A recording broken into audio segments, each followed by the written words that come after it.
낭만서점 24회 첫 번째 트랙 시작합니다. 안녕하세요. 소설 쓰는 정희연입니다.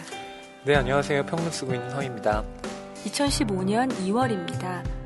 저희 낭만서점이 2014년 2월에 처음 시작했어요. 예. 저는 작가님과 처음 뵙고 그때 기획을 논하던 때가 엊그제 같은데요. 그때 홍대의 어떤 카페였는데 1월이었죠, 그때. 예. 네. 그때 이렇게 저희가 PD님하고 막 얘기를 하고 있으니까 어떤 옆에 앉아 계시던 여자분께서 분명히 저희 얘기를 다 들으셨을 것 같긴 한데 내색은 안 하고 계시다가 나중에 이렇게 따로 언급을 하시는 맞아요. 트위터로 네. 남겨주셨던. 그때 생각이 네, 납니다. 팟캐스트 그때 저희가 만들면 꼭 듣겠다고 하셨었는데 지금도 계속 듣고 계시는 거죠? 네. 궁금하네요. 그때 초대 손님 누구 불렀으면 네. 좋겠다는 말씀도 해주셨어요. 그렇습니다. 네, 저희가 그 약속을 못 지켜드렸네요. 번역가 선생님 모셔달라고 했었는데요. 그러게요. 네. 네, 번역에 대한 이야기도 하면 좋을 텐데. 네. 네. 이렇게 1년을 달려왔습니다. 예. 생각해보면 저희가, 게스트 분들을 모시기도 하고, 또 소설과, 또 소설이 아닌 다른 책들도 다루면서, 진행을 하다가, 어느 순간부터 또 소설만 다루는 팟캐스트가 됐는데요. 이렇게 1년을 보내고 나니까 저 개인적으로는 얻는 것이 정말 많았던 한 해이기도 했습니다. 무엇보다 작가님을 얻었고요. 창피하다. 네, 아니 뭐 얻었다는 게 뭐 그렇게 얻었다는 게 아니고. 뭐야? 네, 뭐 힘적인, 네, 든든한 네, 작가님이 계셔서 네, 힘이 됩니다. 그리고 낭만서점 아껴주시는 여러분들 감사하고요. 책이 또 어느 순간 저 책꽂이에 보니까 저희 다뤘던 책들이 이렇게 네. 이렇게 저 한쪽에 다 모아놓으세요? 몰아놨거든요. 네. 예, 그래서 그걸 이렇게 다시는 안 보려고? 아니에요. 저 아래쪽에? 확인을 이렇게 틈틈이 이렇게 네. 할 때가 있는데 그때 보면 또 감회가 새롭기도 하더라고요. 뿌듯하죠. 네. 벌써 많이 모여서요. 네, 정말 1년이 됐네요. 정신이 없는 네, 한 해였어요. 어쨌든 저희 큰 결방 없이 세월호 때 네. 잠깐 빼고는 저희 개인적인 사유로 결방한 적은 없는 것 같아요. 그러네요. 네. 어우. 우리 되게 은근 성실하네요. 네. 네, 네. 사실 이 약속드린 시간 요일이 있기 때문에 저희가 약간은 뭐랄까요, 사명감 같은 것도 없지 않아 있었던 것 같아요. 그러니까 그걸 안 지키면 왠지 그 청취자분들과의 약속을 깨는 그런 부담이 또 한편으로는 동력으로 작용해서 그러셨어요. 그러지 않으셨나요? 네. 그러니까 보통 저희가 저희가 그냥 올리고 싶은 때 올릴게요 이러면 한없이 늘어지기도 했을 텐데 저는 그래서 그런 것 같아요. 그러세요? 저는 네, 솔직히 사명감은 저는 원래 사명감 같은 게 잘 없는 사람이라 네. 그건 아닌데요. 그냥 올리고 싶을 때 올릴게 한 달에 2번 아무 때나라고 해버리면 막판에 가서 한꺼번에 1월 29일과 1월 31일에 올리는 그런 제가 그런 인간이므로 네. 그러니까 저도 옛날에는 좀 나름대로 자발적으로 알아서 글을 한번 써보기도 하고 그랬거든요. 근데 어느 순간부터는 외부의 그 자극이 없으면 특히 그 편집부의 마감 독촉을 듣지 않으면 뭔가 이렇게 머릿속이 멍한 상태로 쭉 이어지는 그런 이상한 상태가 어느덧 되었더라고요. 네, 저희 정말 일주일에 한 번씩 마감하는 기분이잖아요. 네. 네. 그러니까 그 마감이 뭐 어쨌든 하고 있는 일이 있음에도 불구하고 계속 이 책을 어떻게든 읽게 만드는 거예요. 그런 강제력, 싫지 않은 강제력이 저한테는 좋았던 그런 한 해였습니다. 네. 저희 마음 같아서는 1주년 기념 파티라도 해야 되는데 여러분들 모시고 곧 기회가 있겠죠. 네. 책이 가득한 그리고 소설을 사랑하는 책방, 여기는 낭만서점입니다.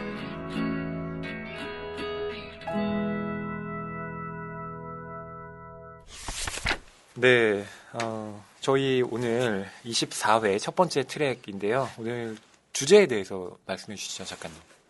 네, 지금 2월 초죠. 네, 겨울은 끝나가고 있습니다만, 네, 저 역시 봄을 기다리고 있습니다만, 또 겨울이 지나가 버리는 게 아쉽기도 해요. 그래서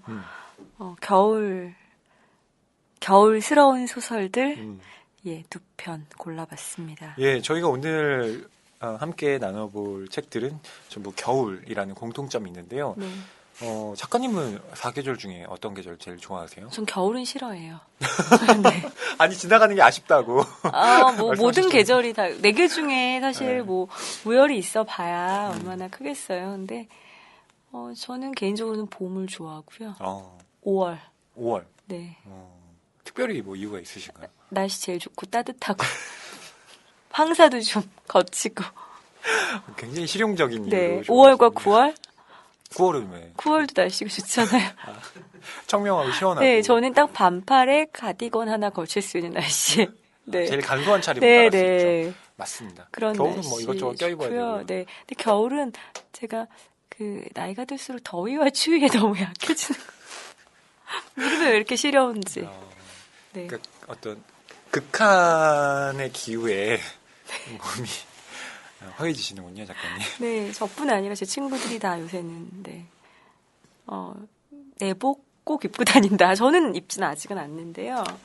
네. 아직도 안 입으세요? 그래서 제가 겨울이 싫은 것 같아요. 저 옷에 껴입는 거 정말 싫어하거든요. 그래서 저는 겨울에 내복을 항상 입습니다. 겨울에 내복은 저의 제2의 피부 같은 네. 거라서.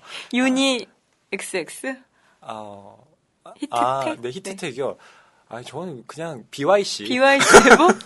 네. 예, 뭐 이런 거 좋아합니다. 도톰한 내복. 네, 네. 에어멜이 있잖아요. 아, 진짜 따뜻한 거요? 히트텍으로는 감당할 수 없는. 히트텍 따위로는 안 되는. 안 되는, 네. 에어멜이 진짜 좋아합니다. 에어멜이. 아, 그렇군요. 너무 의외야. 왜요? 네. 저도 추운 걸 진짜 싫어해서 네. 저는 한 11월 말부터 입기 시작하는 것 같아요. 네. 언제까지 입으세요? 전 저기 봄 될 때까지 입죠.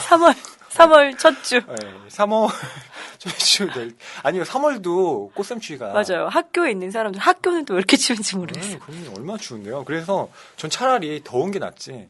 추운 거 못 살겠더라고요. 저는. 네, 저희가 광화문에서 녹음을 하거든요. 저희 녹음실이 광화문에 있는데요. 저희 이렇게 가끔이 아니죠. 녹음할 때마다 이제 스튜디오에 있다가 밥 먹으러 나가면 좀 그렇게 추운 날씨가 아닐지도 모르는데 우리끼리는 너무 춥다며 한 100m 걸어가는데 그러게요. 왜 이렇게 춥냐며 한 10번씩 얘기하고 가는 것 같아요. 추위에 약간 낭만서죠. 예, 네. 진짜. 그래서 저는 요즘 인삼을 개인적으로 먹고 있는데요. 이게 별 효용이 없더라고요. 이게 꾸준히 장복을 해야 좀 효과가 나타날 것 같기도 한데. 그러니까 차라리. 엄마가 어머님이 사오신 거예요? 아니면 아니요, 직접 제가. 자기가 와서 자기 손으로 인삼을 네, 꿀에 재워가지고. 와, 그냥 자기가 재우셨어요, 본인이? 그냥 퍼먹습니다. 이렇게 와, 숟가락으로. 대단하다. 그러니까 물에 타 먹으면 이제 좀 별로고 그냥 씹어 먹는데. 뭐 요즘 힘이 필요한 일 있으세요? 기운이 계속 없어가지고. 근데 먹어도 잘 못 버티겠더라고요. 물론 제가 되게 야. 되게 나이가 많다 절대 이런 거 아닌데. 네, 30살 남자가 인삼을 그냥. 자기 손으로 사서 직접 꿀에 재워서 퍼먹는다고 합니다. 그냥 먹으면 쓰거든요. 그래가지고 쓰겠죠. 못 씹어 먹겠더라고요. 보통 그 사람들은 어머니가 막 해서 제발 먹으라고 입에 이렇게 넣어줘도 막 안 먹고 가는. 근데 오죽하면 제가 그러겠습니까? 네. 예. 오죽하면 진짜 존경합니다. 좀 배워야 돼요. 진짜 저런 자세. 본격적으로 이렇게 뭔가 글을 쓰기 시작한 때가 있잖아요. 네. 그때 작가님께서도 잘 아시겠지만 이 체력이라는 게 별게 아니더라고요. 맞아요. 그러니까 책상에 앉아서 버티는 힘인데 네. 이게 힘이 없으면 이 배에 기운이 없으니까 허리가 점점 앞으로 기웁니다. 그러면서 점점 이렇게 등이 굽기 시작해요.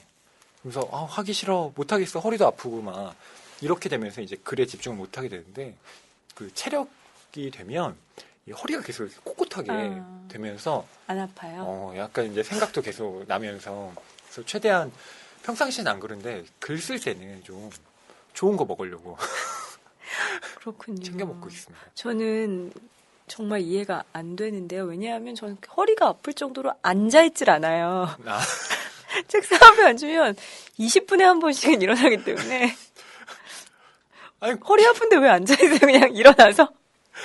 그 일어나서 쓰시나요? 아니요. 그래서 놀죠. 그리고 작가님. 허리가 아프다면 이제 웹 서핑하느라고 아, 2시간 앉아있어요. 그때는 뭐. 아, 인터넷 쇼핑몰에서 뭐 막 담고 이렇게 음, 있는데 이제 이상하게 왜 일하려고만 하면 허리가 네. 아픈지는 잘 모르겠는데 그땐 바로바로 일어나 줍니다. 예. 네. 저희가 겨울 얘기하다가 지금 뭐 인삼을 먹는다, 보온메리 뭐 이런 거, 보온내 입는다, 다 제가 얘기했네요. 예, 얘기했는데요. 어쨌든 겨울 여러분 남은 추운 기간도 감기 걸리지 마시고 잘 보내세요. 네. 그런 의미에서 저희는 마지막 겨울을 불태워 보겠습니다. 예. 네. 첫 번째로 소설 대 소설에서 첫 번째로 소개해드릴 책은요, 가하바타 야스나리의 설국입니다. 네. 겨울하면 눈하면 또 딱 떠오르는 한 권의 책입니다. 예, 설국. 저희가 겨울에 대해서 이야기를 해보자라고 했을 때 작가님이 제일 먼저 또 언급하시긴 책이기도 했습니다. 네, 그냥 제일 먼저 떠오르는 책. 사실 겨울을 하자는 건 우리 평론가님 아이디어였는데요. 네. 대안이 없는 거예요. 겨울을 하자. 아, 이렇게 하고 예. 무슨 소설 하냐고 그랬더니 정해라. 뭐 이런 자세. 그렇죠. 그래서 저는 설국밖에 떠오르지 않았기 때문에 네. 일단 설국은 하나 하고 이렇게 했던 기억이 나네요. 그렇습니다. 근데 뭐 그 설국이 가하바타 야스나리가 1968년에 노벨문학상을 수상하죠. 예, 이 작품으로. 네, 네. 또 그래서 설국이 워낙 많은 분들께서 이 제목 그리고 특히 첫 문장은 다 아마 들어보셨을 거라 생각합니다. 네. 첫 문장 한번 작가님 읽어주시겠어요? 네, 가와바타 야스나리의 설국인데요. 첫 문장은 국경의 긴 터널을 빠져나오자 눈의 고장이었다. 밤의 밑바닥이 하얘졌다. 신호소의 기차가 멈춰 섰다.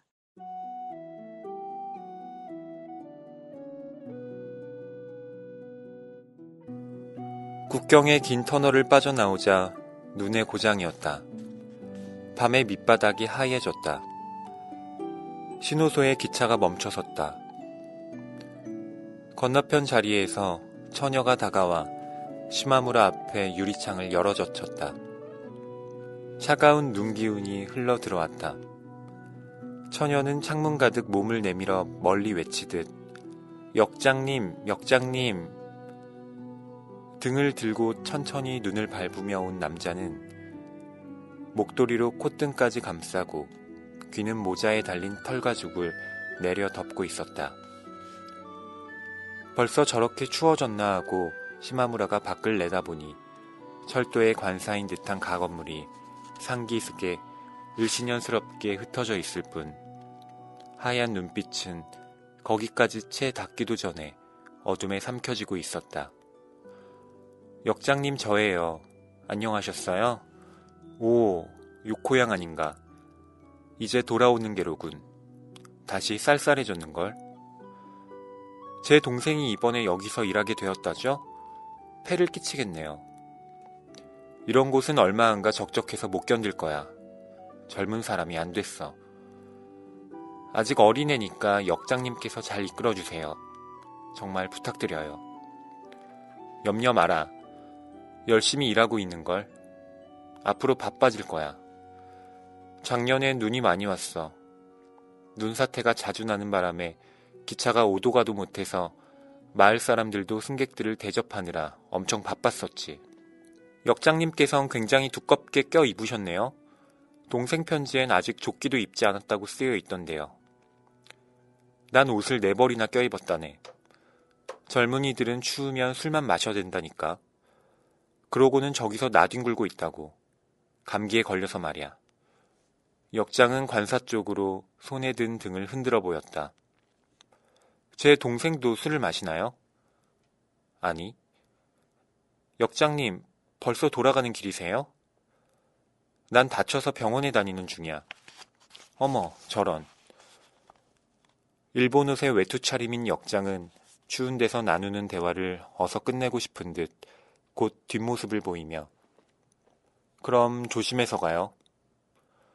역장님, 제 동생은 지금 나와 있지 않나요? 하고 요코는 눈 위를 두리번거리며 역장님, 동생을 잘 돌봐주세요. 부탁이에요. 슬프도록 아름다운 목소리였다. 높은 울림이 고스란히 밤의 눈을 통해 메아리쳐 오는 듯했다. 기차가 움직이기 시작했는데도 그녀는 차창에서 몸을 떼지 않았다. 그러다가 선로 옆을 걷고 있는 역장에게 가까워지자 역장님, 이번 휴가 때 집에 다녀가라고 제 동생에게 전해주세요. 알았네. 하고 역장이 목청을 높였다. 요코는 창문을 닫고서 발그레해진 볼에 두 손을 갖다 댔다. 제설차를 3대나 갖추고 눈을 기다리는 국경의 산이었다. 터널 남북으로 눈사태를 알리는 전기 통보선이 연결되었다. 제설인부 총인원 5,000명에 소방대 청년단 총인원 2,000명의 출동 준비가 이미 마쳐져 있었다. 이처럼 머지않아 눈에 파묻히게 될 철도 신호소에서 요코라는 처녀의 동생이 올 겨울부터 근무하고 있다는 걸 알게 되자 시마무라는 한층 그녀에게 흥미를 돋우었다.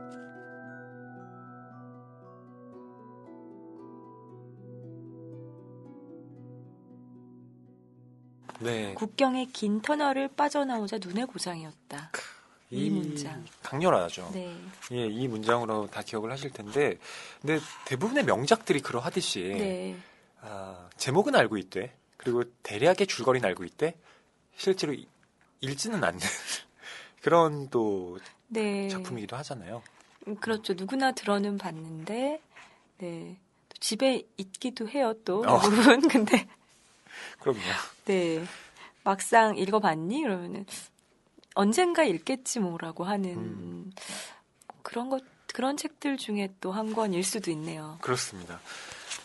그래서 저희가 이번에 또 소개를 해드리는 것도 책장에 그냥 덩그러니 꽂혀있는 이 책을 한번 펼칠 수 있는 그런 계기가 되지 않을까. 네. 그런 의의가 네. 있다고 생각합니다. 책도 가볍고 얇습니다. 장편이라고 하기에는 정말 좀 얇고요. 네.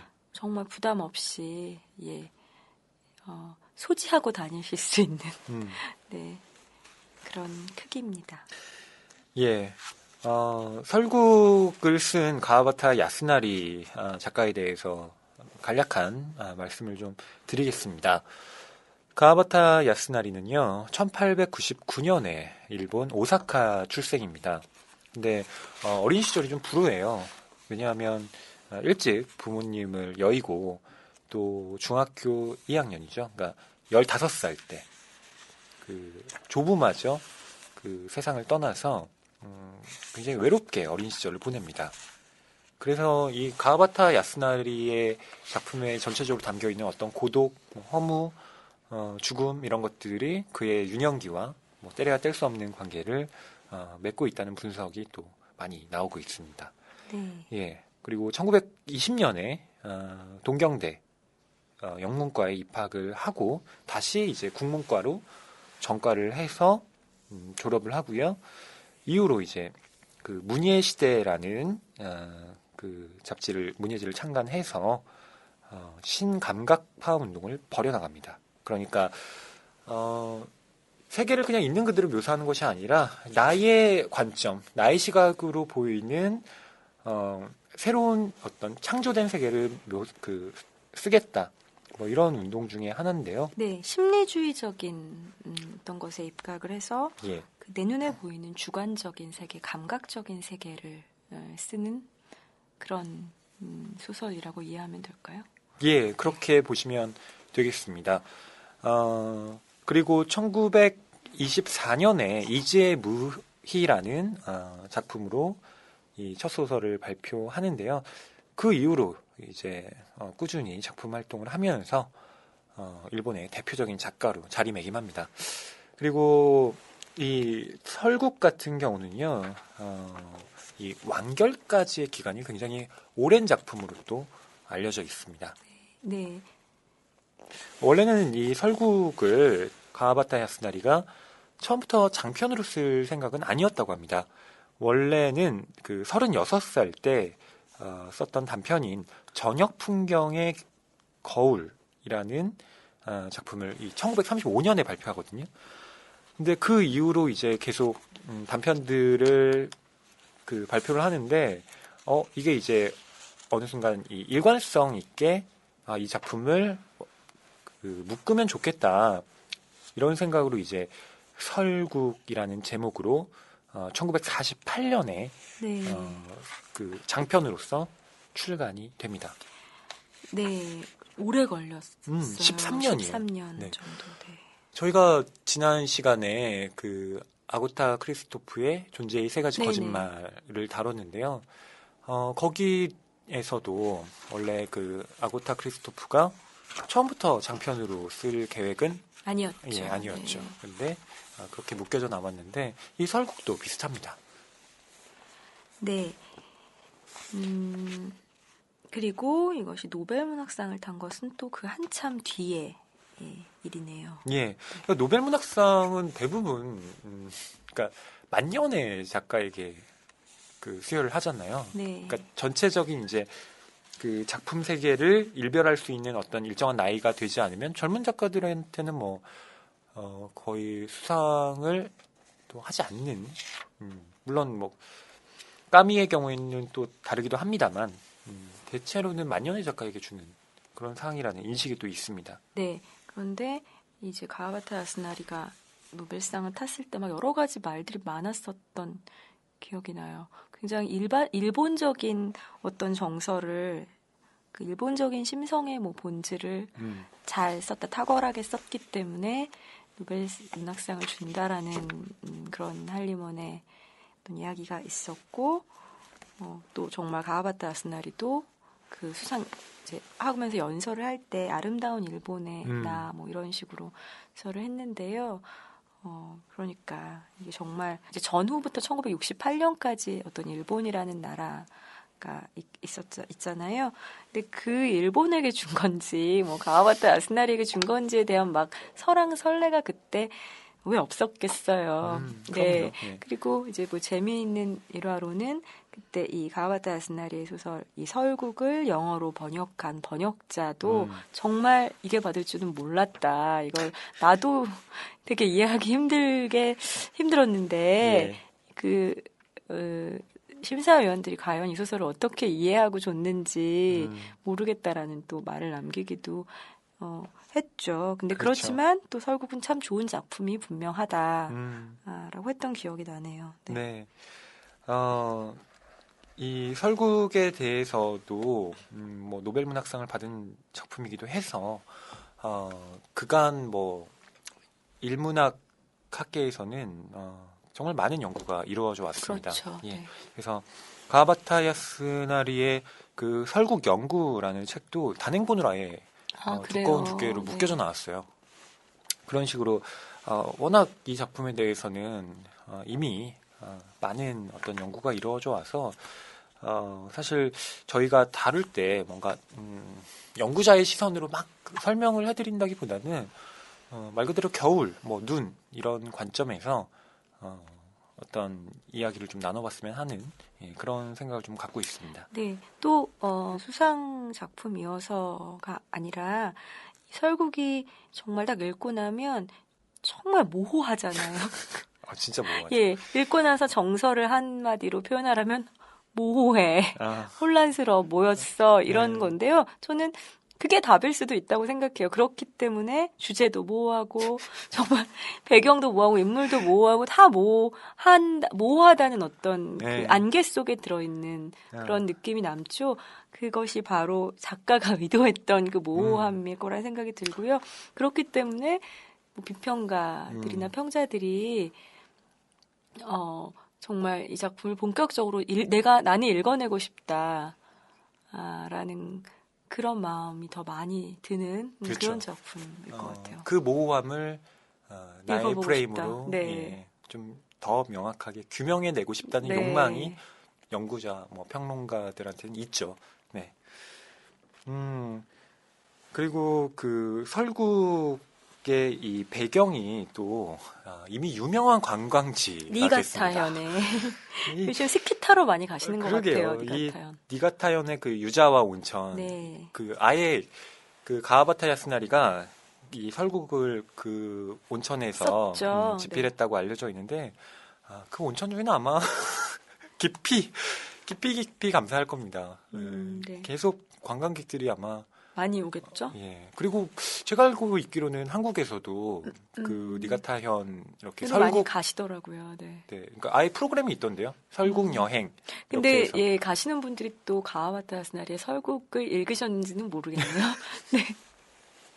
이제는 가와바타 야스나리의 설국이란 말에 그 설국은 이제 하나의 고유명사가 되어버린 설국. 그러니까 약간 너무 이렇게 달고 달았다는 네. 느낌도 없지 않아 있어요. 네, 그런 이제 여행 상품을 광고할 때 사진이 그 아시죠? 네. 하얀 산에 터널이 하나 있고 거기를 쭉 빠져나오는 기차, 그거 딱 첫 반쯤 문장이잖아요, 나온 첫 기차 문장. 네. 이런 사진을 정말 딱 찍어서 많이 봤습니다. 예. 그러니까 이번 그 소설 준비하면서 이제 뭐 검색을 해보다가 그 뉴스가 이렇게 설국 관련된 게 쫙 있잖아요. 네. 근데 제가 설국으로 검색을 했더니 설국 열차? 설국 열차 진짜 많고요. 똑같아. 그 기차 나오는 것도 똑같고요. 맞아요. 그래가지고 설국 열차 한참 막 가다가 이제 뒤로 가면 이제 그 네. 설국 열차 나오기 이전에 이제 여행을 했던 그 네. 작가분들이나 뭐 여행 작가분들 뭐 이런 분들의 어떤 기획문 같은 게 올라와 있고요. 네. 또 여행 상품도 많이 올라와 있고 그렇더라고요. 네. 그래서 이렇게 하나의 정말 브랜드가 되었구나. 그러게요. 네, 라는 생각을 네. 했는데요.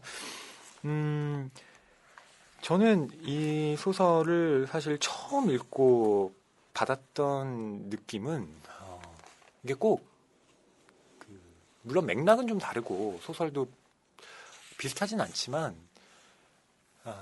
김승옥 작가님의 무진기행이 네. 계속 머릿속에 떠오르는 거예요. 네. 근데 왜 그럴까를 계속 생각해 봤더니 기본적으로 공유하는 모티프들이 몇 개 있더라고요. 하나는 여행입니다. 이 설국의 주인공인 시마무라도 도쿄에 살고 있는데요. 네. 그 유자와 온천 쪽. 사실 여기에서는 지명이 나오지 않습니다. 네, 이 소설 그렇죠. 안에서. 맞아요. 그래서 설국으로 잠깐 네, 이렇게 설국의 온천으로. 네. 일종의 여행을 잠깐씩 떠나는 건데요. 1년에 한 번씩 가죠. 구마코라는 여자를 만나기 무진기행도 위해서. 비슷하죠. 서울에 살고 있는 남자가 힘든 일이 있거나 자기가 뭔가 결정해야 할 일이 있을 때마다 자신의 고향인 무진으로 가는 이야기입니다. 거기서 시마무라는 이제 뭐 고마코라든가 요코 이런 여자들을 만나고요. 무진기행에서는 하인숙을 만나죠. 그리고 거기서 이 벌어지는 어떤 그 미묘한 어떤 감정의 선들이 어떻게 보면 그 두 소설의 어떤 비슷한 점을 만들어내고 있지 않나라는 생각이 들었고요. 두 번째는 그 자연입니다. 네. 뭐냐면 설국에선 당연히 눈일 테고요. 무진기행에서는 안개입니다. 안개. 네. 근데 그 눈과 안개의 어떤 모티프라는 것이 그 소설에서 다 중요한 그 장치로 기능하고 있잖아요. 근데 그 안개는 당연히 모호하고 나와 다른 사람을 구분할 수 없는 다 속물들의 세계라는 것을 이제 무진기행에서는 얘기를 하고 있는데 이 눈도 여기서 보면 뭐 되게 아름답게 묘사가 되지만 실제로는 그 시마무라와 그리고 뭐 다른 인물들의 그 심리 상태를 이 눈을 통해서 또 묘사를 하고 있기 때문에 눈이 그렇게 뭐 깨끗하고 아름답기만 한 것이 또 아니라는 걸 저는 이 그렇죠. 소설을 보면서 좀 닮아 있구나 그런 생각들을 좀 했습니다. 네. 말씀 듣고 보니까, 네. 그렇습니다. 저희 줄거리 소개 시간이 돌아왔습니다. 네, 정유현 작가님께서 담당하고 계시는 부분이죠. 어, 정말 잘 요약해 네? 주셔서 항상 감탄하며 듣고 있습니다. 오랜만에 쉬울 것 같아요, 설국은. 근데 사실 이건 뭐 그렇게 큰 부담은 네, 없죠. 시마무라라는 남자가 있습니다. 음. 그는 뭐 정확한 직업은 모르겠지만 무용 연구가, 뭐 무용 평론가, 맞습니다. 예, 그 집에서 물려받은 어떤 재산으로, 유산으로 그냥 네. 먹고 사는. 룸펜, 그렇죠. 예술적인 룸펜 같은 그런 분이에요. 개인적으로는 네. 제가 굉장히 부러워하는 네. 워너비 같은 네. 그런 삶이기도 합니다. 처자식도 있습니다. 네, 네. 동경에 동경 남자죠. 세련된 동경 남자인데요. 그 온천 니가타 현의 모 온천, 네, 눈이 많이 오는 겨울에 예 갑니다. 거기서 고마코라는 여자를 알게 돼요. 그녀는 게이샤죠. 근데 이 고마코와 시마무라의 관계가 참 특별합니다. 처음에는 저는 맨 처음에 읽으면서 둘이 그래서 연인인 건지 아닌 건지 너무나 모호하게 설정이 되기 때문에요. 그런데 그렇습니다. 1년에 한 번씩 이렇게 같이 지내는 연인인 것 같아요. 그래서 시마무라는 고마코를 보기 위해서, 고마코는 그 온천에서 일하는 게이샤죠. 예. 그래서 1년에 한 번 겨울마다 이 몇 년에 걸쳐서 이 고마코를 보러 갑니다. 그런데 이제 역시 그 이제 첫 문장 저희가 읽어드렸죠. 기차를 타고 가는데요. 그 기차 안에서 어떤 병자로 보이는 젊은 남자와 그녀를 간호하고 있는 아주 예쁜 소녀를 만나게 됩니다. 예. 그 소녀의 이름이 요코예요. 아, 네. 그렇죠.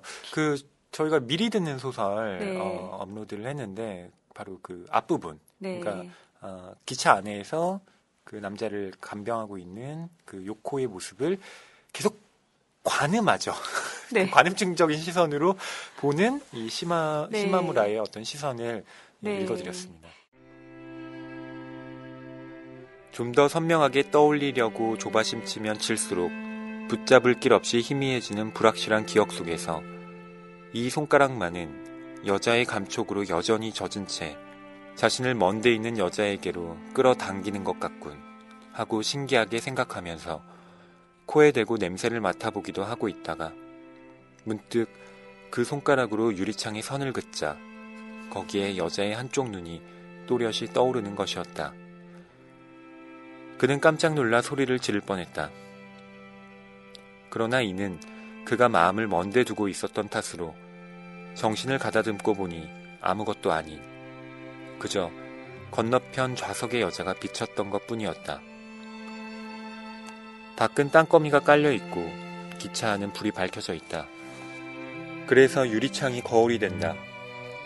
하지만 스팀의 온기에 유리가 완전히 수증기로 젖어 있어 손가락으로 닦을 때까지 그 거울은 없었다. 처녀의 한쪽 눈만은 참으로 기묘하게 아름다웠으나 시마무라는 얼굴을 창에 갖다 대더니 마치 해질녘의 풍경을 내다보려는 여행자인 양 재빨리 표정을 바꾸어 손바닥으로 유리를 문질렀다. 처녀는 가슴을 약간 기울여 앞에 누워있는 남자를 한결같이 내려다보고 있었다. 어깨에 힘이 들어간 것으로 봐서 다소 매서워 보이는 눈조차 깜빡이지 않을 정도로 진지한 자세임을 알 수 있었다. 남자는 창 쪽으로 머리를 두고 처녀 옆으로 다리를 구부려 올려놓고 있었다. 3등 객차이다. 시마무라의 바로 옆이 아니라 한 줄 앞 맞은편 좌석이었으므로 모로 누운 남자의 얼굴은 귀 언저리까지만 거울에 비쳤다. 처녀는 시마무라와 마침 비스듬히 마주하고 있어서 직접 볼 수도 있었지만 그들이 기차에 올라탔을 때 뭔가 서늘하게 찌르는 듯한 처녀의 아름다움에 놀라 눈을 내리깐 순간 처녀의 손을 꼭 잡은 남자의 파리하고 누런 손이 보이는 바람에 시마무라는 두 번 다시 그쪽으로 눈을 주어서는 안 될 것 같은 느낌이 들었다. 요코, 알고 봤더니 그녀의 이름이 요코고요. 요코가 데리고 같이 있었던 그 남자는 유키오라는 남자입니다. 아픈 사람이에요. 예. 아픈 사람이고 이 요코는 그의 애인인데요. 근데 아까 말씀드렸더니 고마코와 유키오도 또 특별한 사이입니다. 예. 그러니까 옛 약혼녀랄까요? 음.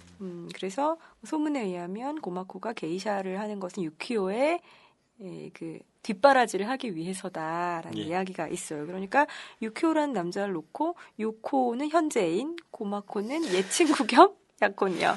그런데 그래요. 이제 시마무라라는 새로운 남자가 있는 음. 거죠. 근데 고마코는 시마무라를 무척 사랑하는 것 같습니다.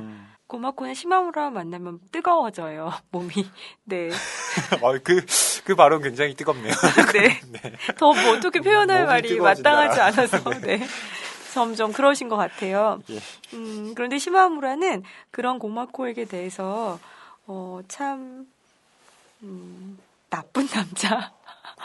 그렇죠. 입니다. 네. 분명히 고마코를 좋아하는 것 같긴 한데요. 그렇지만, 이 고마코가 자기를 사랑하는 그 마음, 이런 것들을, 다 알면서도 다 알면서도, 뭐 이렇게 탁 행동을 안 해요, 이 남자는. 네. 뭐라고 해야 할까요? 뭐라고 해야 하나요, 진짜? 이거 계륵 같이. 고마코가 계륵인 거죠. 이게 그냥 가면 항상 날 반겨주니까 좋긴 한데 그렇다고 난 너보다 요코가 더 좋거든. 이런 네, 그렇지만 꼭 마음을 갖고 있는 것 같아요. 너를 뭐 안 좋아하는 건 아니지만 그렇지만 그거 마치 남처럼 네. 그 고마코의 자기에 대한 어떤 연정이나 이런 것들 굉장히 허무한 시선으로 이렇게 바라보죠. 남의 감정들을 보듯이. 어떻게 보면 저는 고마코가 되게 안쓰럽기도 하고요. 네, 저도요. 네. 한편으로는 아니 자기를 이렇게까지 별로 안 챙겨주는 남자를 일관되게 이렇게 좋아할 수 있나? 예. 이런 의아함이 생기기도 그러니까 하고. 예를 들면 시마무라는 고마코가 게이샤잖아요. 그래서 뭐 남자들을 상대할 테고 이런 것들이 뭐 자세하게 나오지는 않습니다만 우리가 유추해서 짐작할 수 있죠. 전혀 개의치 않아요. 짐작하지도 않고요. 뭐 전혀 개의치 않아요. 이 고마코는 좀 뭐 야성적인 정열 이렇게 뭐 해설에서는 되어 있는데요. 그와 반대로 요코는 굉장히 깨끗하고 순진무구한 청순함 뭐 이런 것으로 표현되는 여자예요. 요코가 진짜 그런지는 모르겠지만 예. 네. 그의 눈에 비친 요코는 그렇습니다. 예. 이 시마무라는 이 두 여자를 두 여자에게 다 어떤 적극적인 액션을 취하는 것은 아니지만 굉장히 허무에 가득 찬 눈으로 그녀들을 이렇게 조망합니다. 예. 네. 참 뭐랄까요. 이 남자는 분명히 가정이 있는 남자인데 네. 여행을 와서 끊임없이 어떤 여자들과 연루되는 네. 이런 지점들. 역시 여행은 혼자 가면 네. 새로운 인연을 만들게 한다. 이런 생각도 드는데요. 시마무라. 네. 여러 가지로 참. 네, 그렇습니다. 근데 빨리 말을 잘라야 될 것 같습니다. 예. 이럴 때는. 네, 위험한 발언이 또 나올 수 있어서. 네. 그런데 이제 마지막에 이제 어떤 사건이 있죠. 예. 네, 그래서 이제 자살인지 사고인지 뭐 알 수 없지만 자살같이 느껴지는 어떤 화재 사건으로 예. 요코가 목숨을 잃으면서 이 그 아슬아슬하면서 모호한 이런 삼각관계는 막을 내리게 됩니다. 네. 작가님께서 줄거리를 잘 말씀해 주셨는데요. 이게 줄거리라고 할 수 있나요? 줄거리죠. 네, 어쨌든 말해봤더니 참 빈약하네요. 이게 어떻게 이제 살을 붙여 나가느냐는 정말 철저하게 또 독자의 몫으로 남겨져 있는 그런 소설이기도 한데요. 정확하게 잡히지가 않아서 그렇습니다. 네. 그러니까 이 소설을 읽다 보면 이게 속도감 있게 탁 진행되는 것이 아니라 계속 풍경 묘사를 하다가 그 고마코와 얘기를 하다가 그러다 자기 생각을 서술하다가 어느 순간 갑자기 시간이 확 지나가 있고 네. 뭐 이런 식으로 소설이 쓰여져 있다 보니까 어느 순간 이게 지금 현실인지 비현실인지 좀 헷갈리게 만드는 지점이 있는데요. 보통 이 설국에 대해서 그 첫 장면에서 기차 타고 이렇게 네, 들어가는 장면 들어가는 있잖아요. 장면. 네. 거기서 그 어떤 이 현실에서 설국이라는 비현실의 세계로 들어가는 그렇죠. 하나의 관문을 네. 그 터널로 이렇게 보는 견해들도 네. 있습니다. 많죠. 네, 정말 많죠. 그렇지 않은 견해도 있나요? 없죠. 터널이라는 현실을 통과하면 그 음. 미적인 세계, 심화문화적인 어떤 세계로 허무와 미의 세계로 이렇게 들어가는 통로가 터널이고 방법이 기차죠. 그래서 이제 그걸 통과해서 그 이제 온천 설국으로 가고요. 근데 뭐 거기에 대해서 또 반드시 그러느냐 뭐 이렇게 반론을 제기하시는 분들도 또 계세요? 네, 없지는 않습니다만 네. 그 어쨌든 설국이라는 그 공간은 분명히 도쿄하고는 다른 네, 환상적인 어떤 공간입니다. 그런 네. 세계라는 건 확실합니다. 네, 그리고 그 공간 안에서는 아까 말씀하신 대로 뭐 일종의 자유 연상 기법이죠. 예. 어떤 사건이 있어요. 그리고 뭐 어떤 일이 에피소드가 일어나면 그것이 어디로 갈지를 아무도 모릅니다. 읽는 우리가 예상할 수 없어요. 근데 이건 어떻게 보면 우리 현실이 그렇거든요. 이렇게 우리도 이렇게 둘이 밥 먹으러 가자라고 해서 다 정말 뭐 드라마 같으면 밥을 먹으러 가자. 그럼 그 다음 장면은 잘 짜여진 극이라면 밥 먹는 식당으로 옮겨서 둘이 말을 해야 합니다. 그런데 우리 현실이 그런가요? 이제 밥 먹으러 가자라고 했는데 여기 가다가 아는 사람 만납니다. 그렇죠. 네. 아는 사람 만나서 그 사람이 잠깐 야, 나 잠깐만 너랑 둘이 할 얘기가 있는데 그러면 식당 나중에 갈게. 이렇게 가서 그다음에 이제 일어나는 또 생각지도 못한 일들. 이런 일들이 담겨 있죠. 네.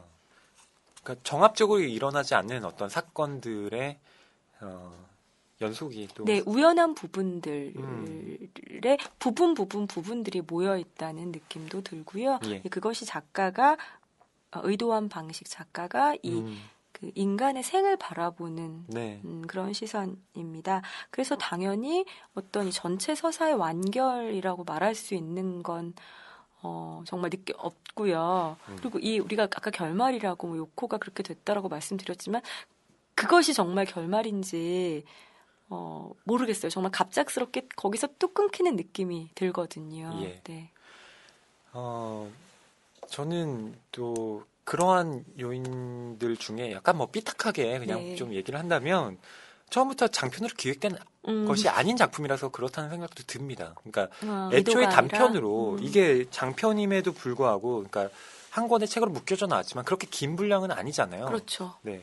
그러니까 애초에 이것이 어떤 완결된 구조를 염두에 두고 그 가와바타 야스나리가 쓰지 않았기 때문에 네. 그러니까 일종의 연상작용에 의해서 계속 파급되어 나간 그런 작품들의 모음집이라는 점에서 설국이 그렇게 막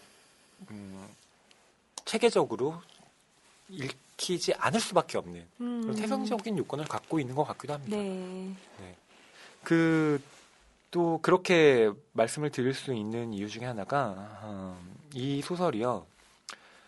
분명히 배경이 눈이 많이 내리는 곳이라는 건 알겠어요. 그런데 정확히 어떤 곳인지 모릅니다. 네. 그리고 시간도 몰라요. 맞아요. 네. 시간과 공간이 다 거세되어 있습니다. 눈으로 덮여버렸기 때문인가 봐요.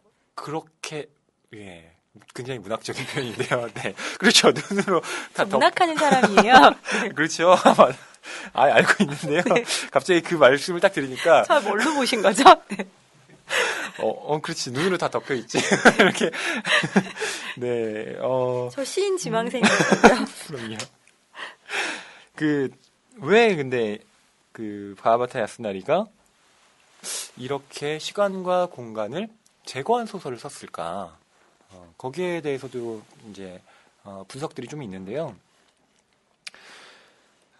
원래 가와바타 야스나리가 이 소설의 첫 번째 작품을 썼던 건 1935년이죠. 네. 근데 뭐 여러분께서 잘 아시다시피 그때 일본은 이제 뭐 전쟁 중. 하고요. 뭐 계속 끊임없는 전시 상태였죠. 왜냐하면 뭐 조선도 식민지였고 계속 제국주의를 그렇죠. 네, 그럴 때 하던 그 시기였고요. 또 뭐 만주침략 뭐 이런 그 만주사변은 1931년에 있었고요. 완전 일본 문학 전체가 일종의 제국주의를 찬양하지 않으면 안 되는 방향으로 네. 흘러가고 있었던 상황이었는데 가와바타 야스나리는 그런 현실을 전혀 언급하지 않습니다. 네. 그러니까 여기에 대해서 이것이 과연 타협이냐, 도피냐, 네. 아니면 저항이냐 네. 이런 식의 그렇죠. 그 독해 방식으로 또 나뉘어지기도 하더라고요. 네. 그러니까 가장 쉽게 독해하는 방법은 가와바타 야스나리는 비겁해. 네. 라고 도피했어. 그렇죠. 눈 속으로. 터널을 통과해버렸나, 혼자. 네. 우리는 여기서 계속 손에 맞아요. 더러운 거 다 묻히면서 어. 우리는 이러고 있는데, 너 혼자. 고결한 척하냐. 뭐 그런 그리고 거죠. 우리는 우리도 나쁜 거 알거든. 근데 너 혼자 나쁘지도 않겠다는 거냐? 이러면서 간 것을, 네. 동시대 지식인들이, 네, 그럴 수 있죠. 그리고 좀 그런 느낌이 들기도 합니다. 예. 네. 뭐 그것이 완전히 틀렸다고는 할 수 없겠죠. 그런데 한 가지 말씀을 드린다면 이 설국의 작품들이 단편들이 발표가 됐을 때요. 그 당시에는 또 검열이 존재하던 시대잖아요. 네. 이 설국의 부분들이 잘립니다. 아, 그래요? 검열이 돼요. 네. 그래서 이렇게 복잡 표시가 됩니다. XXX. 뭐 이런 예전에 식으로. 우리 신춘문예 할 때 한국에 그때도 그랬다고 했잖아요. 네. 네. 그러니까 아, 검열 정말. 그러니까 되게 좀 의아한 부분도 있는 거죠. 네. 아, 설국 뭐 특별히 어디에 설국을 어디 뭐가 이상한 거야라고 하실 더 야했나 보다. 그렇죠. 그러니까 그 고마코하고 시마무라가 네. 이 연애하는 장면이 당시 아. 검열관들이 보기에 아 이거 나라가 전쟁 중인데 니네들은 연애나 하고 앉아 있냐? 뭐 이런 감각의 식의. 제공 말씀하셨던 그 생각나네요. 네, 그것과 아마 연관이 있지 않을까? 네. 왜냐하면 검열을 할 때는요, 그 검열관들이요 사유를 적지 않아요. 그러니까 이 네. 검열을 왜 했는지에 대해서 왜 이걸 그 빨간 줄을 쳤는지 전혀 언급하지 이유 않습니다. 따위 필요 없다는 거죠. 우리가 아니면 아닌 거지. 음. 제국이 아니면 아닌 거죠. 그렇죠, 그렇죠. 그러니까 뭐 가와바타 아, 야스나리도 정말. 뭐 딱히 거기에 대해서는 뭐라고 얘기를 할 수가 네. 없었겠죠. 다만 가와바타 야스나리의 이런 방식에 대해서 일종의 그 소극적인 저항이라고 보는 견해도 있습니다. 어떻게 그러니까 다른 방식으로 할 수 없기 때문에. 바로 그렇습니다. 네. 그러니까 시대 자체에 대해서 아예 배제해버림으로써 네. 난 여기에 너희들에게 참여하지 않겠어. 난 너희들이 원하는 걸 하지 않겠어. 라고 그런데 이 가와바타 야스나리가 시대적 상황을 배제하고 소설을 쓴 것을 도피가 아니라 일종의 소극적 저항이라고 보는 견해도 있겠죠. 네. 그런 건 뭐냐면 당시에 작가들이 제국주의에 대해서 뭔가 찬양하는 고무하는 작품을 쓰지 않으면 안 되었는데 네. 가와바타 야스나리는 아예 시대를 언급하지 않는 작품을 씀으로써 나는 너희들이 원하는 걸 해주지 않겠다. 그것조차 용기인 시대였다는. 그렇죠. 네. 그런 식으로 네. 이제 네. 가와바타 야스나리의 설국을 해석하는 경우도 있습니다. 네. 그래서 가와바타 야스나리가 이런 말을 했다고 해요. 절대적 자유라고? 그건 이상일 뿐이야. 라고 네. 네, 의미심장하네요. 네. 바로 그런 지점에서 또 이 설국이라는 컨텍스트를 좀 염두에 두시고 읽을 필요도 있습니다. 네. 네, 그럼 저희 그 설국의 내용 중에서 시마무라의 어떤 캐릭터를 좀 잘 보여줄 수 있는 부분을 좀 읽어드리면 어떨까 하는데요. 고마코와 만난 시마무라가 스스로 좀 속된 말로 자뻑을 하는 부분 작가님께서 낭독을 해주시겠습니다. 아유, 네, 알겠습니다. 순간 시마무라는 뺨에 소름이 돋을듯 서늘해져서 뱃속까지 맑게 되는 느낌이었다. 단숨에 텅 빈 머리 가득 샤미센 소리가 울려 퍼졌다. 실제로 그는 그저 놀랐다기보다 완전히 압도당하고 말았다. 경건한 마음에 사로잡혔고 회한의 상념에 완전히 젖어들었다. 자신은 이제 무력할 뿐 고마코의 힘에 밀려 속수무책으로 떠내려가는 것을 기꺼워하며 몸을 던져 떠있는 수밖에 도리가 없었다. 19이나 20살 먹은 시골 게이샤의 샤미센쯤이야 들어보나 마나 뻔하다. 객실인데도 마치 무대에 선 것처럼 켜고 있질 않나. 나 자신이 산에서 느끼는 감상에 불과하다라고 시마무라는 생각하려 애썼다. 고마코는 일부러 구절을 단조롭게 읽어내리기도 하고 여기는 천천히 성가시다며 건너뛰기도 했다. 하지만 점점 신들린 듯 소리가 높아지자 발목 소리가 얼마만큼 강하고 맑게 울리나 싶어 시마무라는 무서워져서 허세를 부리듯 팔베개를 하고 드러눕고 말았다. 간진초가 끝나자 시마무라는 겨우 숨을 돌리고 이 여자는 내게 반했군 하는 생각이 들었는데 그것이 또한 왠지 처량했다. 이런 날은 소리가 달라요 하고 눈 온 뒤 맑은 하늘을 올려다본 고마코가 말한 적이 있었다. 공기가 다른 것이다. 극장 벽도 없고 청중도 없고 도시의 먼지도 없어. 소리는 다만 깨끗한 겨울 아침을 맑게 지나며 멀리 눈 쌓인 산들까지 곧바로 울려 퍼졌다. 자신도 모르게 늘 산골짜기에 드넓은 자연을 상대로 고독하게 연습하는 것이 그녀의 습관이었던 탓에 발목 소리가 커지는 것은 당연하다. 그 고독은 애수를 짓밟고 야성의 의지력을 품고 있었다. 다소 소질은 있다 하더라도 복잡한 곡을 악보로 독학해서 악보를 보지 않고서도 자유자재로 켤 수 있게 되기까지는 강한 의지로 노력을 거듭했음에 틀림없다. 시마무라에겐 덧없는 헛수고로 여겨지고 먼 동경이라고 애처로워도 주는 고마코의 삶의 자세가 그녀 자신에게는 가치로서 꿋꿋하게 발목 소리에 넘쳐나는 것이리라. 섬세한 손놀림까지는 귀에 익지 못한 채 그저 소리의 감정을 알 수 있을 정도인 시마무라는 고마코에게는 마침 적합한 청중이었다. 이 부분을 보면요, 네, 예. 시마무라가 저 여기서 읽다가 웃을 뻔했는데 이 어떤 부분에서 웃을 뻔하셨어요? 나에게 반했군. 그렇죠. 남자들은 남자들뿐만 아니라 사실 여자분들도 그런 거 느낄 때가 있지 않나요? 이거 연주 좀 해줬다고 뭘 나에게 반했군. 아니 그러니까 느낌이 이렇게 뭐라고 할까요? 필이 딱 올 때가 있잖아요. 이 사람이 지금 날 좋아하고 있구나. 너무 오래돼가지고 기억이 안 나. 감을 잃었어. 네. 아유. 그게 그래요, 이제 네. 시마무라가 촉이 있는 거죠. 그걸 딱 캐치하는 겁니다. 네. 그런데 이 남자가 좀 의문스러운 고마코가 게 너무 많이 흘린 거 아닐까요? 물론 그런 것도 있습니다. 네. 그러니까 이 설국에 나오는 대표적인 여성 인물인 그 고마코와 요코를 비유한다면요. 네. 고마코는 불 같은 여자예요. 네, 불입니다. 맞아요. 네. 근데, 뜨거운 여자라니까요. 요코는 제가 봤을 때는 좀 얼음. 맑은 눈. 얼음은 뭔가 냉혹해야 되잖아요. 겨울왕국의 엘사 이런 느낌인데 맑고 아직 세상을 모르는 그런 네, 그 느낌. 냉혹함이 아니라 냉혹하고 막 냉정함, 어목함 이런 게 아니라 일종의 순수로서의 눈. 그래도 전 얼음 할래요. 뭐 맑은 얼음, 강물의 맑은 얼음. 그게 왜 그러냐면 이 요코도 사실 시마무라가 자기한테 좀 뭔가 좀 추파를 던지고 있다는 걸 알죠. 알 것 같아요. 근데 시마무라가 알았겠죠. 좀 심하게 그렇잖아요. 계속 쳐다보고. 그러니까요. 아니 이거 자기만 쳐다보고 있는데 아무나 모를까. 윤대인형 작가님 할 때 우리가 예습했잖아요. 쳐다봐라. 쳐다보기. 그때도 열차에서 쳐다봐. 이게 애초에 첫 장면부터. 네. 근데 요코도 뭐 이렇게 자기가 먼저 뭔가를 하진 않잖아요. 그랬을 때 영 맑고 깨끗하기만 한 눈은 좀 아닌 것 같아요. 살짝 연탄재 조금 뿌려진 뭐 애인이 있었잖아요, 또. 그렇기도 하죠. 네.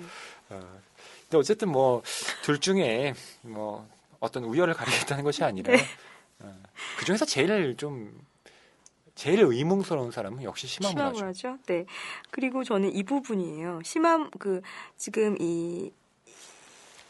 샤미센이라는 네. 이 현악기를 그녀가 연주하죠. 근데 그녀는 이 시골에서 혼자 독학으로 한 것 치고는 굉장히 잘해요. 예. 그래서 이렇게 되기까지는 강한 의지로 노력을 했을 것이다라고 시마무라가 생각합니다. 그렇지만 시마무라는 이걸 대단하다고 느끼는 것이 아니라 덧없는 헛수고고 먼 동경일 뿐이야 쟤는 그러면서 그 애처롭게 그 노력을 바라보는 거죠. 예. 네, 참. 이런 것이 나는 그렇지만 고마코한테는 이것을 꿋꿋하게 네. 삶을 살아나가게 하는 의지라고 관찰하는 거죠. 네. 네, 이렇게 팔짱을 딱 끼고 네. 모든 것을 객관화시키는 네. 남자. 그렇습니다. 네. 그러니까 저는 이 설국을 이게 진짜 사실은 옛날 작품이잖아요. 1930년대, 40년대. 근데도 너무 현대적이지 않아요, 남자가? 그러세요? 네. 저는 좀 현대적이라기보다는 네. 물론 좀 멋진 부분도 있습니다. 남자 너무 모더니스트 같아요. 네. 네. 그러니까 딱 모던보이 느낌이 나요. 네. 그래서 그 서양 무용을 처음에 막 그거에 대한 글을 쓰다가 나중에는 사람들이 하도 뭐 서양 뭐 이런 얘기를 하니까 도리어 이제 자기는 거기에 식상해져서 네. 자기는 이제 그거에 대해서는 이제 또 안 쓴다고 막 네. 하기도 하고요. 뭐 그런 면에서 보면 좀 멋있는 부분이 있네 이런 생각도 드는데 이 남자는 뭐랄까요? 그 정확하게 나이가 나오진 않잖아요. 근데 모든 인물들한테 다 반말해요. 그래서 이 거만함이 그러니까 그 처음 만나는 사람한테도 그랬군 뭐 이러면서 그래서 이게 돈 많다고 이래도 되나? 여행지에 가서 돈은 좀 있는 룸펜 지식인이고, 근데 뭐 하는지 모르는 무용 연구가고요. 이렇게 타인의 삶의 자세에 대해서 이렇게 팔짱을 끼고, 넌 그렇군. 다 관조적인 자세를 취하잖아요. 저는 이게 누가 떠오르냐면요. 혹시 그런 논문도 있나요? 그런 연구가 있는지 너무 궁금한데, 저는 홍상수 영화의 인물들이 너무 겹쳐 보이거든요. 그 지식인들이요? 네. 원조가, 네, 시마무라 같아요. 그쵸. 네. 근데, 홍상수 감독의, 거기 나오는 지식인들은 약간 뭐랄까요. 원조.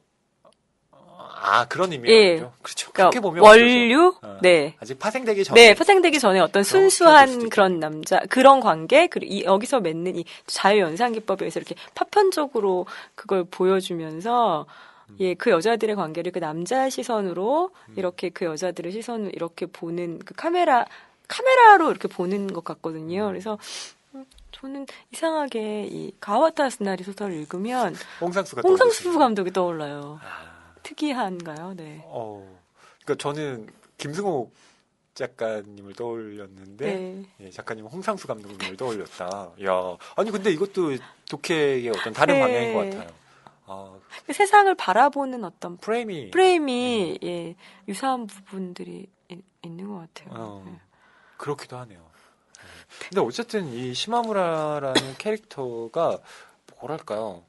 그렇기 때문에 저는 그렇게 매력적으로 느껴지는 캐릭터는 아니었습니다. 남자들이 싫어하죠, 이런 캐릭터. 네. 그러니까 이상하게 거부감이 든다고 특히 할까요? 지식인 남자들은. 홍상수의 남자들 다 싫어하지. 그러세요? 다 싫어하지 않아요? 아니 근데 저는 홍상수 감독의 영화를 다 봤거든요. 네. 근데 그걸 보면서 제가 언젠가 또 얘기를 한 적이 있는 것 같은데 그걸 보면서 계속 손발을 이렇게 막 떨어요. 어떻게 저럴 수 있지? 막 이렇게 막 바들바들 떨면서 봐요. 그러면서도 그걸 끝까지 보는 거예요. 네, 맞아. 근데 왜 그러냐면 그 인물들의 제 모습이 투영되어 있는 거예요. 그쵸, 네. 제가 보이는 거예요, 거기서. 그러니까 나는 미처 저렇게 막 노골적으로 하지 못하는 저런 말들을 하고 싶었으나 차마 뱉지 못한. 네, 막 하는 거예요. 그걸 보면서 일종의 부들부들 떨면서도 대리만족 자학의 카타르시스가요. 예, 네. 같은 그 상반된 네. 느낌을 동시에 얻는데 네. 시마무라를 보면 어떠셨어요? 시마무라는 사실 좀 비슷했어요.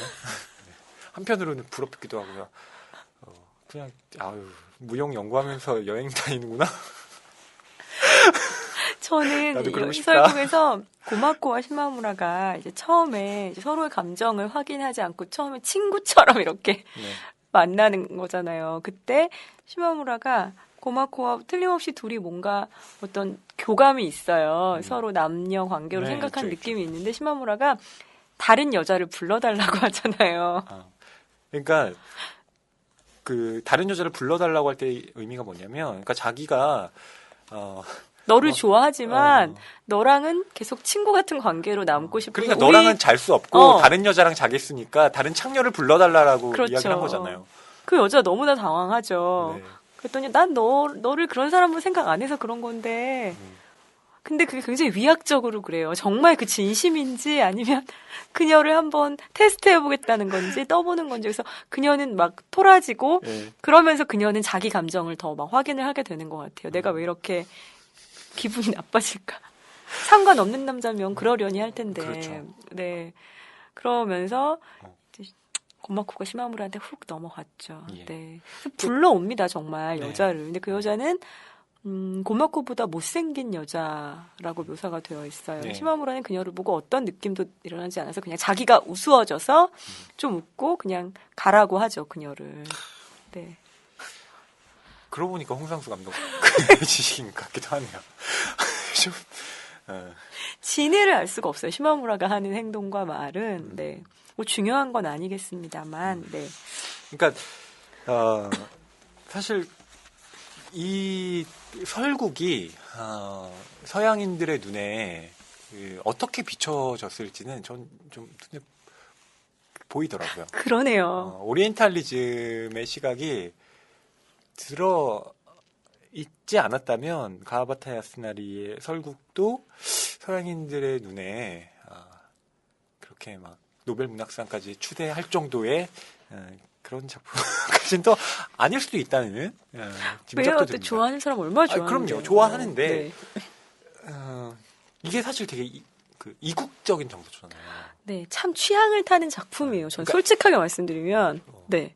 그러니까 지금 봐도 이 남자가 하는 행동이 좀 이상한데? 라는 네. 생각이 드는데 그 번역돼서 그 서양인들이 이 작품을 봤을 때 얼마나 이 일본의 어떤 풍속도 나오고 일본이라는 나라가 원래 이런 건가? 이렇게 생각을 했을지도 네. 삶의 모르겠습니다. 모호함 같은 그렇죠. 것을 이렇게 드러낸다. 음. 그렇죠. 네. 근데 저는 김현수 작가님이 설국을 되게 좋아하세요. 김현수 작가님 참 좋아하는 책도 많으시네요. 그러고 보니까. 그 저희가 다뤘던 많은 작품 중에 김현수 작가님의 추천평이 들어가 있지 않은 소설이 없었습니다. 네, 뭐 꼭 그런 건 아니지만 많은 소설 뭐 좋다고 이야기하시는데요. 저는 설국을 본인이 아는 최고의 러브 스토리다. 그렇죠. 연애 소설이죠. 네. 그래서 그렇게 쓴 글을 봤어요. 근데 되게 재미있는 것이 어떤 부분을 발췌하셨는지도 보는 게 되게 재밌잖아요. 근데 그렇죠. 처음이 어느 틈에 다가왔는지 고마코가 시마무라의 손을 잡았다. 시마무라는 돌아보고도 아무 말하지 않았다. 줄곧 불을 지켜보는 고마코의 약간 상기된 진지한 얼굴에 불길의 호흡이 일렁거렸다. 시마무라의 가슴에 격한 감정이 복받쳐 왔다. 고마코의 머리카락은 흐트러지고 목은 길게 빼져 있었다. 거기로 저도 모르게 손을 가져갈 듯 시마무라는 손가락 끝이 떨렸다. 시마무라의 손도 따스했으나 고마코의 손은 더 뜨거웠다. 왠지 시마무라는 이별할 때가 되었다고 느꼈다. 네. 그러네요. 그래서 이거를 어떻게 하셨냐면요. 서울국은 한 젊은 여자의 손이 점점 뜨거워지는 과정을 기록한 관찰 일지라고 해도 무방하겠다. 가하바타 아스나리는 보이지 않는 것들, 예컨대 사랑이라거나 마음, 슬픔 등에 대해서는 쓰지 않는다. 태양이라든가 바다 등 영혼을 떠올리게 하는 너무나 크고 영속적인 것들에 대해서도 쓰지 않는다. 그는 식물학자처럼 어제와 다른 일들에 대해서만 쓴다. 변하지 않는 것들은 그의 눈에 들어오지 않는다. 해서 모든 게 변하는 시간 그 자체가 바로 설국의 세계다. 눈에서 시작해 불로 끝나는 소설. 네, 이렇게 하셨어요. 정말 눈에서 시작해서 불로 끝나죠. 예. 네. 마지막은 화재 네. 사건으로 마무리가 되는데요. 그때 이제 요코도 죽음을 맞게 되는데 그 영화 상영을 하고 있던 고치 창고에서 화재가 일어나면서 이제 사람들이 그 불을 끄기 위해서 막 그 우왕좌왕하는 모습들이 그려져 있는데요. 가하바타 야스나리가 실제로 이 사건을 그 참고해서 썼다고 합니다. 네. 그 당시에 정말로 이런 화재 사건이 네. 있었고요. 이걸 소설에 넣어야겠다. 있다라고 생각해서 이 부분을 그 소설에 이렇게 넣었다고 하더라고요. 네. 그래서 눈으로 시작해서 불로 끝나는. 네. 근데 저는 말씀하신 것 중에 긴긴 이별의 이야기라고 예. 하셨는데 저 정말 그 듣고 보니 그런 것 같아요. 사랑의 이야기라기보다는 예. 오래 걸려서 이별하는 이야기? 네. 그러네요. 오래 걸린 이별. 네. 이별을 단칼에 무자르듯이 하는 게 아니라 네. 그렇게밖에 할 수 없는 이별. 네. 고마코와 그러네요. 그 눈 같은 이별이잖아요. 그러니까 눈과 비가 다르죠. 안개랑도 다른데요. 그 눈은 눈 좋아하세요? 예. 네, 저는 좋아합니다. 어느 순간부터 눈 안 좋아하게 됐는데 왜냐하면 눈은 너무 천천히 녹아요. 그래서 예, 그렇죠. 정말 눈 왔을 때 너무나 깨끗하고 정말 세상을 덮은 것 같은데 그게 완전히 녹아서 없어지려면 질척질척하고 회색이 까만색이 되고 까만색이 막 더 까만색이 되는 그 지난한 과정이 계속 앞으로 기다리고 있거든요. 그럼요. 네. 그래서 근데 비는 오히려 언제 왔는지 모르게 밤에 비가 탁 내리고 나서 살짝 젖어 있을 뿐 비가 내렸다는 걸 아무도 모를 수 있죠. 근데 눈은 그럴 수가 없는 감출래야 감출 수가 없는 자연작용이 안개도 아무도 모를 수도 있죠. 거쳐버리면. 근데 눈은 아무도 모를 수가 없는 그런 마음에 내리는 세상에 내리는 어떤 무거운 흔적이고요. 그래서 그들이 우국이 아니라 설국에 갔다는 게 또 다른 그렇다면 또 그런 의미로 읽을 수도 있지 않을까 싶어요. 그렇습니다. 근데 또 흥미로운 사실은요. 이게 제목이 설국이긴 한데요. 실제로 계절적 배경을 본다면 겨울에만 꼭 가는 게 아닙니다. 맞아요. 시마무라가. 네. 예. 그러니까 그 필록의 계절에도 가고요. 또 늦가을에도 갑니다. 그러니까 이 소설에서 시마무라가 겪게 되는 어떤 계절이라는 것은 꼭 눈의 세계만은 아니라는 거죠. 네. 그러니까 다시 말하면 그런 그 고마코와의 긴 이별, 긴 인연 그런 것들을 설이라는 이미지로 표현했을 수도 있을 것 같아요. 네. 그러니까 왜 그 겨울의 어떤 풍경을 가장 이 소설에 처음으로 배치했는가? 네. 그리고 그 설국의 유명한 문장인 이 터널이 끝나자 이 새로운 눈의 세계가 시작되는 이 문장도요.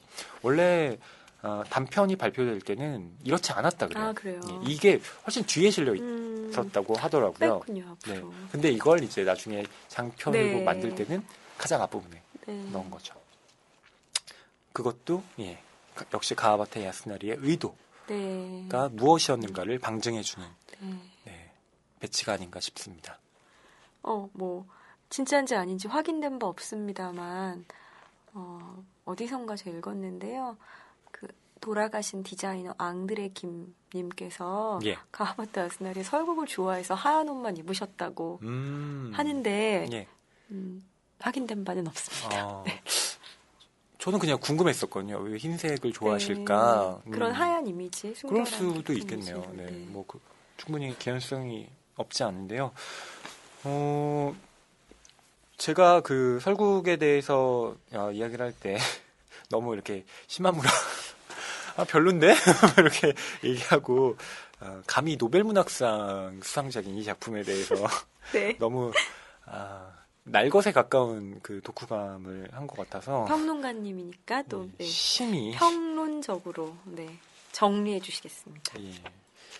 아니요, 꼭 정리라기보단요. 그 설국에 대해서 제가 만약 글을 쓰게 된다면 저는 이 소설을 그 두 여자의 입장에서 시마무라를 보는 관점으로 쓰지 않을까 싶습니다. 네. 고마코와 요코. 그렇습니다. 그러니까 각각 다른 시점에서 이 시마무라라는 남자를 보는 거죠. 예.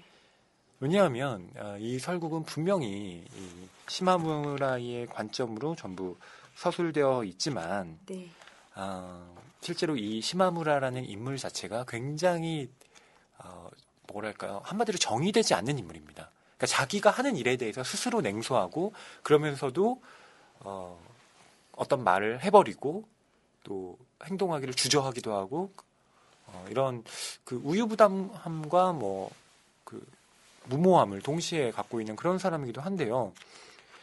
이런 인물을 가장 잘 관찰하는 그리고 잘 평가하는 방법 중에 하나는 그와 관계된 인물의 눈을 통해서 보는 것. 그러니까 관점의 전도를 하면 시마무라에 의해서 다르게 규정되었던 고마코와 요코도 불과 눈 혹은 얼음 같은 여자가 아닐 수 있다는 것. 저는 이 설국을 그렇게 읽을 수도 있겠다는 네. 말씀을 좀 드리고 싶습니다. 그런 면에서 본다면 아까 김현수 작가님께서 말씀하셨던 그 변화하는 세계 자체가 일종의 설국이라는 그리고 그 눈이 갖고 있는 일종의 여러 가지 중첩되는 이미지들이 있죠. 순수함, 뭐 깨끗함, 그러면서 한편으로는 차가움, 그리고 쉽게 더러워질 수 있는 것. 이런 다양한 상징성들을 함께 좀 살펴볼 수 있지 않을까. 네. 이런 말씀을 좀 드리고 싶습니다. 네. 네, 저희 24회 첫 번째 트랙에서는요, 소설 대 소설, 겨울에 관한 소설들 이야기 나누고 있습니다. 오늘은 첫 번째 시간으로요, 가와바타 스나리의 설국에 대한 이야기 같이 해보았습니다.